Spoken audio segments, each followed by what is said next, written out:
نحمدہ و نصلی و نصلی علی رسولہ الکریم اما بعد فاعوذ باللہ من الشیطان الرجیم بسم اللہ الرحمن الرحیم۔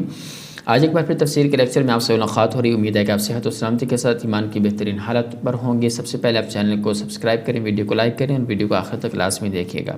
آج کا جو ہمارا لیکچر ہے وہ سورۃ القاریہ، ہم اس کا ترجمہ کریں گے اور ساتھ ہی اس کی مختصر سی تفسیر ہے وہ بھی کریں گے۔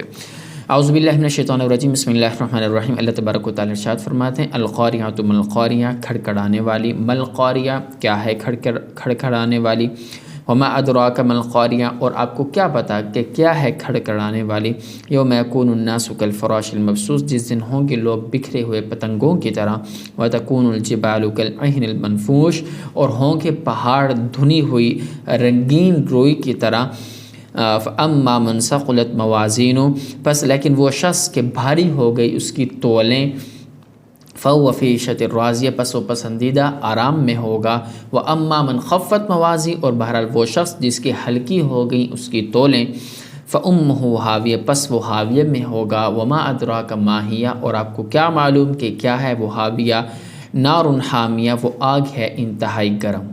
گزشتہ صورت میں قبروں سے زندہ اٹھنے کا ذکر تھا اور اس صورت میں زندہ ہونے کے بعد میدان محشر میں جمع ہونے کے احوال کا ذکر ہے۔ تو اللہ تعالیٰ ارشاد فرماتے ہیں القاریۃ ما القاریہ وما ادراک ما القاریہ۔ اب اس قرآ کا لغوی معنی ہوتا ہے کھڑکھڑانا، مراد اس سے قیامت ہے، کیونکہ وہ بھی دلوں کو گھبراہٹ اور کانوں کو سخت آوازوں سے کھڑکھڑائے گی، اس لیے ارشاد فرمایا القاریہ۔ آگے فرمایا یوم یکون الناس کالفراش المبثوث، یہ وہ ما ادراک والا جو استفہام ہے نا، وہ ما ادراک ما القاریہ، یہ جو استفہام ہے یہ آیت اس کا جواب ہے۔ اس میں القاریہ کے کچھ احوال کا ذکر ہے۔ مقصد یہ ہے کہ قیامت کے دن لوگ بکھرے ہوئے پروانوں کی طرح ہوں گے۔ پروانوں کے ساتھ تشبیہ دینے کی مختلف وجوہات ہو سکتی ہیں کہ کثرت سے اس کو تعبیر کیا جا سکتا ہے، یا کمزور ہونے کے اعتبار سے اس کو تعبیر کیا جا سکتا ہے، یا اس کی تشبیہ بے چینی اور بے تابی کے اعتبار سے۔ کثرت کے اعتبار سے ایسے کہ دیکھیں جب بارش ہوتی ہے، بارش کے بعد پروانے کتنی کثرت کے ساتھ ہمارے سامنے آ جاتے ہیں، اور اسی طرح عوام الناس لوگوں کے بارے میں کہا کہ یا تو اگر اس کی کثرت سے تشبیہ تو کثرت اس وجہ سے ہوگی کہ آدم علیہ السلام سے لے کر قیامت تک جتنے بھی لوگ پیدا ہوئے سب کے سب اس وقت میدان محشر میں جمع ہوں گے، تو کثرت بہت زیادہ ہوگی، اربوں خربوں انسان۔ اور آگے فرمایا یا تو اس اعتبار سے تشبیہ دی یا پھر کمزور ہونے کے اعتبار سے کہ جس طرح کے پروانے ہوتے ہیں نا، وہ جب لائٹ بلب پہ آتے ہیں تو پھر اس کے بعد فوراً گر جاتے ہیں، تھوڑی سی دیر بعد مر جاتے ہیں، آپ نیچے دیکھتے ہیں کتنا گند پھیلا ہوا ہوتا ہے۔ تو اسی طرح اس وقت انسانوں کی بھی حالت انتہائی کمزور ہوگی، بہت ضعیف ہوں گے۔ یا پھر اس کی تشبیہ بے چینی اور بے تابی کے ساتھ کی گئی ہے کہ اس وقت لوگ بھی انسان بھی پروانوں کی طرح اس طرح بے تاب ہوں گے، ادھر ادھر مارے پھر رہے ہوں گے، مطلب اس وقت عجیب کسی کیفیت ہوگی، اس لیے فرمایا۔ آگے فرمایا وَتَكُونُ الْجِبَالُ كَالْعِهْنِ الْمَنْفُوشِ، دوسرا حال قیامت کے یہاں پر یہ ہے کہ پہاڑ دھنی ہوئی رنگ برنگ روئی کی طرح ہوں گے۔ اب رنگ برنگ کیوں ارشاد فرمایا؟ اس لیے کہ دیکھیں کہ دنیا کے اندر پہاڑ مختلف کلرز کے ہیں، کوئی سرخ کلر کا ہے، کوئی بلیک کلر کا ہے، کوئی وائٹ کلر کا ہے، تو کچھ گرین کلر کے ہیں، کچھ مختلف کلرز کے جو پہاڑ ہیں۔ پھر جب یہ سارے کے سارے جو روئی کی طرح ہوں گے تو سارے مختلف کلر کے پہاڑ ہوں گے، تو جب وہ اڑ رہے ہوں گے نا تو گویا کہ بس وہی ارشاد فرمایا کہ رنگ برنگ دھنی ہوئی رنگین روئی کی طرح، سمجھ میں آگے، اس لیے ارشاد فرمایا۔ تو مطلب اوپر جب اڑ رہے ہوں گے تو ہمیں مختلف کلروں میں یہ نظر آئیں گے۔ آگے فرمایا فَأَمَّا مَنْ ثَقُلَتْ مَوَازِينُهُ فَهُوَ فِي عِيشَةٍ رَاضِيَةٍ، تیسرا حال قیامت کا ہے کہ اس دن وزن اعمال ہوگا۔ دیکھیں کہ اعمال کا وزن کیا جائے گا، اعمال کو کاؤنٹ نہیں کیا جائے گا۔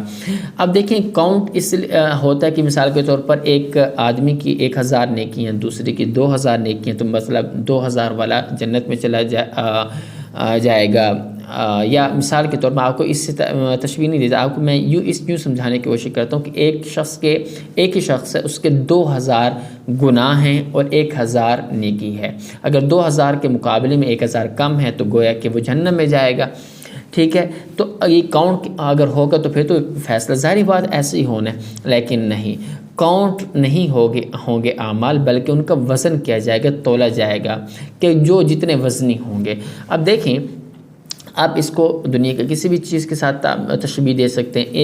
ایک پلڑے میں آپ کوئی بھاری وزنی مشین رکھ دیں، دوسرے پلڑے میں آپ دال وہ اناج رکھ لیں، چاول رکھ لیں، ٹھیک ہے، تو اب دیکھیں وہ چاول گننے میں تو بہت سینکڑوں ہوں گے، ہزاروں ہوں گے، اور ادھر ایک مشین پڑی ہوگی اور ایک مشین کا وزن زیادہ ہوگا، وزنی چیز ہوگی۔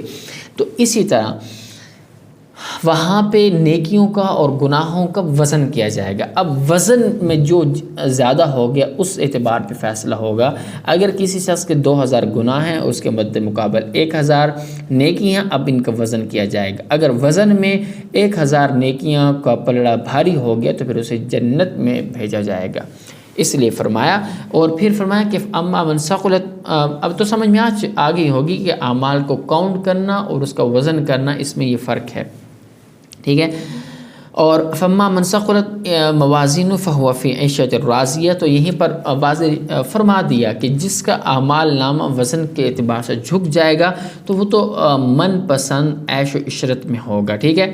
اور نیکیوں کا پلڑا مطلب جس کا بھاری ہو جائے گا۔ اور آگے فرمایا اما من خفت موازین فامہ ہاویہ، جس کا نیکیوں کا پلڑا ہلکا ہو گیا، گناہ اس کے وزنی ہو گئے، تو وہ پھر اس کا ٹھکانہ کیا ہے؟ اس کا ٹھکانہ ہاویہ ہے۔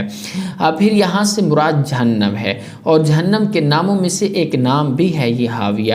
آگے خود ارشاد فرمایا وما ادراک ما ہی، کہ یہ سوال کرنا گویا کہ اس کی ہولناکی کو بیان کرنا مقصود ہے، کہ کسی چیز کی ہولناکی کو بیان کرنے کے لیے ہم سوال کر لیتے ہیں، تو اس لیے فرمایا۔ آگے اس کا جواب دے دیا کہ نارن حامی، سوال کے جواب کہ وہ انتہائی تیز گرم آگ ہے۔ اور حاویہ ویسے جہنم کے درجات مختلف درجات ہوتے ہیں، اور ایک درجہ جہنم کا حاویہ ہے، اس لیے یہاں پر ارشاد فرمایا۔ تو امید ہے کہ آپ کو آج کا لیکچر سمجھ میں آ چکا ہوگا۔ اسی کے ساتھ مجھے اجازت دیجیے، چینل کو ابھی تک آپ نے سبسکرائب نہیں کیا تو چینل کو سبسکرائب کریں، ویڈیو کو لائک کریں، اور انشاءاللہ آپ سے نیکسٹ ایک بار پھر ملاقات ہوگی۔ اسی کے ساتھ مجھے اجازت دیجیے، اپنا بہت سارا خیال رکھیے گا۔ اللہ حافظ۔